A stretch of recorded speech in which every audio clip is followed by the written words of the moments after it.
कहानी सुनाओ ना, आज बहुत मन कर रहा है। बेटा, आज से मैं आप सबको ऐसी कथाएं रोज सुनाऊंगी जिनमें भगवान कृष्ण की कृपा से उन सारे राक्षसों का उद्धार हुआ जिन्होंने उन्हें मारना चाहा था। अनेक जीवों की मुक्ति की अद्भुत गाथाएं होंगी। इन कथाओं में कोई पहले अत्यंत शक्तिशाली था, कोई महान ज्ञानी, कोई रूपवान तो कोई अत्यंत सुंदर। लेकिन उन सभी को अपने गुणों और सामर्थ्य पर अहंकार हो गया। अहंकार के कारण उन्होंने ऋषि मुनियों का उपहास किया, जिसका परिणाम उन्हें भयंकर श्राप के रूप में मिला। फिर समय आने मुक्ति दिलाई। इसलिए आज से मैं प्रतिदिन एक नई कथा सुनाऊंगी। तो ऐसी कथा जिसमें प्रभु की कृपा से किसी न किसी की मुक्ति की दिव्य कहानी होगी। एक ऐसी कथा जिसे वृंदावन की हवाएं आज भी सिसकियों में सुनाती है। एक ऐसा राक्षस जो तलवार से नहीं बल्कि विश्वघात से युद्ध करता था। वह बादलों की तरह अदृश्य हो जाता था, ग्वाल बालों के बीच मित्र बनकर खेलता और फिर एक एक करके सबको निगल जाता। कौन था वह मायावी? क्या वह जन्म से ही क्रूर था या किसी भयानक श्राप का शिकार? आज हम उठाएंगे पर्दा व्योमासुर के उस रहस्य से जिसे इतिहास के पन्नों में कहीं दबा दिया गया है। अगर आप कृष्ण के भक्त हैं तो अंत तक जुड़े रहिएगा, क्योंकि आज की कहानी आपकी सोच बदल देने वाली है। व्योमासुर कोई साधारण असुर नहीं था, वह पुत्र था मायासुर का, और वही मायासुर जो माया जाल बुनने में देवताओं के गुरुओं को भी चुनौती देता था। कहते हैं मायासुर के अहंकार को देवताओं ने उसे श्राप दिया था कि उसकी संतान शक्ति में महान तो होगी, लेकिन उसका मन अधर्म के अंधेरे में भटक जाएगा। इसी श्राप की कोख से जन्मा व्योमासुर। व्योम यानी आकाश। जन्म लेते ही वह हवा में विलीन हो गया। बचपन से ही उसने तलवार चलाना नहीं बल्कि आकार बदलना और गायब होना सीखा। उसके पिता ने उसे एक ही मंत्र दिया था, युद्ध बुद्धि से नहीं भ्रम से जीता जाता है।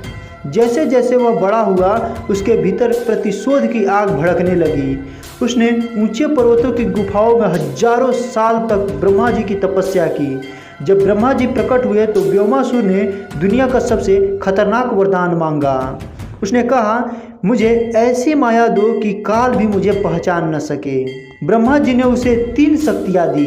किसी भी रूप धर लेने की शक्ति, आकाश में पूरी तरह अदृश्य होने की शक्ति, और शत्रुओं के मन को भ्रम के पिंजरे में कैद करने की माया। अब वो अजय था। वह सीधा हमला नहीं करता था, वह भरोसा तोड़ता था। लेकिन क्या आप जानते हैं व्योमासुर के जीवन में कोमल हिस्सा भी था। उसकी पत्नी चित्रलेखा उसे अक्सर समझाती थी, स्वामी, माया का असली उपयोग सृजन में है, विनाश में नहीं। लेकिन देवताओं द्वारा अपने पिता के अपमान की कहानियों ने उसके हृदय को पत्थर बना दिया था। उसने तय किया कि वह देवताओं के सबसे प्रिय स्थान वृंदावन को राख कर देगा। एक सुनहरी दोपहर वृंदावन के मैदान में कान्हा अपने सखाओं के साथ चोर सिपाही का खेल खेल रहे थे। व्योमासुर ने यही मौका चुना। वह एक मासूम ग्वाल बाल का रूप धरकर खेल में शामिल हो गया। कोई उसे पहचान नहीं पाया। वह बारी बारी से बच्चों को कैदी बनाकर ले जाता और पास की एक अंधेरी गुफा में बंद कर देता। देखते ही देखते आधे से ज़्यादा ग्वाल बाल गायब हो गए। चारों तरफ सन्नाटा छा गया, लेकिन वो ये भूल गया था कि उस खेल का हिस्सा स्वयं जगत के स्वामी भी थे। अचानक श्री कृष्ण रुके, उनकी मुस्कान गायब हुई। उन्होंने सीधे उस नकली ग्वाल की आंखों में देखा।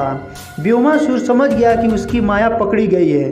वह झटके से अपनी असली रूप में आया, एक विशाल काय काले पर्वत जैसा दानव जिसका सिर बादलों को छू रहा था। उसने आकाश में छिपने की कोशिश की, अपनी पूरी माया झोंक दी, पर कृष्ण तो व्योम के भी स्वामी हैं। कान्हा ने एक लंबी छलांग लगाई और उस मायावी का गला दबोच लिया। धरती कांपने लगी, पर्वत फटने लगी। बिना किसी अस्त्र के सिर्फ अपने हाथों के दबाव से कृष्ण ने उस छल के राजा का अंत कर दिया। मरते समय जब व्योमासुर की नजरें कृष्ण से मिली तो उसका सारा अहंकार, सारा भ्रम धुल गया। उसे अपने पिछले जन्म का श्राप याद आया। अंतिम क्षणों में उसने हाथ जोड़कर कहा, प्रभु, मैं शत्रु नहीं, बस राह भटक गया था। प्रभु की करुणा देख उन्होंने उस असुर को अपनी शरण में लिया और उसे मोक्ष प्रदान किया। सीख दोस्तों, व्योमासुर की कहानी हमें सिखाती है कि असली दुश्मन वह नहीं जो सामने से लड़ रहे हैं, बल्कि वह है जो मित्र बनकर आपके विश्वास का गला घोंटे। और याद रखिए, अधर्म का आकाश चाहे कितना भी विशाल क्यों न हो, सत्य का एक सूरज उसे खत्म करने के लिए ही काफ़ी है। अगर आपको व्योमासुर की यह अनसुनी गाथा पसंद आई तो कमेंट में जय श्री कृष्णा जरूर लिखिए और ऐसे ही और रहस्यमयी कहानियों के लिए हमें फॉलो और सब्सक्राइब करना ना भूलें। मिलते हैं अगली अद्भुत कहानियों के साथ। जय श्री कृष्णा। होगा है। तो इस तरह वो राक्षस प्रभु के हाथों मारा गया और सदा के लिए इस राक्षस योनि से मुक्त होकर दिव्य धाम को प्राप्त हो गया। तो आपको कैसी लगी ये कहानी? अगर कहानी अच्छी लगी हो तो लाइक करो, सब्सक्राइब करो, फॉलो करो, ताकि हमें फिर से रोचक, रहस्यमयी और प्रभु की कृपा से भरी ऐसी अद्भुत कहानियाँ सुनने को मिलती रहें। हाँ।